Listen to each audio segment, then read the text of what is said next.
আবহাওয়ার খবর জানতে চলে যাচ্ছি সহকর্মী শাহানুর সরকারের কাছে। শাহানুর, আজকের আবহাওয়া নিয়ে আপনার কাছে কি তথ্য আছে আমাদের জানাবেন।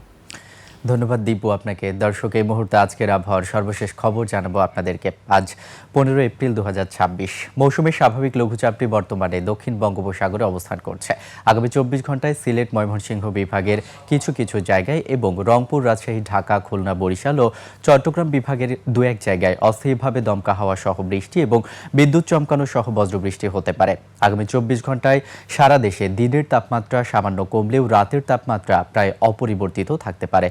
গত 24 ঘন্টায় ঢাকার সর্বোচ্চ তাপমাত্রা রেকর্ড করা হয়েছিল 35 ডিগ্রি সেলসিয়াস এবং ঢাকার সর্বনিম্ন তাপমাত্রা ছিল 26 ডিগ্রি সেলসিয়াস। এই মুহূর্তে রাজধানী ঢাকা সহ দেশের বিশেষ কিছু অঞ্চলের তাপমাত্রার দিকে লক্ষ্য করলে দেখতে পাচ্ছি ঢাকার এই মুহূর্তের গড় তাপমাত্রা রয়েছে 30 ডিগ্রি সেলসিয়াস, সিলেটের এই মুহূর্তের গড় তাপমাত্রা রয়েছে 23 ডিগ্রি সেলসিয়াস, রংপুরের এই মুহূর্তে তাপমাত্রা দেখতে পাচ্ছি 25 ডিগ্রি সেলসিয়াস, রাজশাহীর তাপমাত্রা রয়েছে 31 ডিগ্রি সেলসিয়াস এবং সবশেষ চট্টগ্রামের এই মুহূর্তের গড় তাপমাত্রা দেখতে পাচ্ছি 29 ডিগ্রি সেলসিয়াস রয়েছে।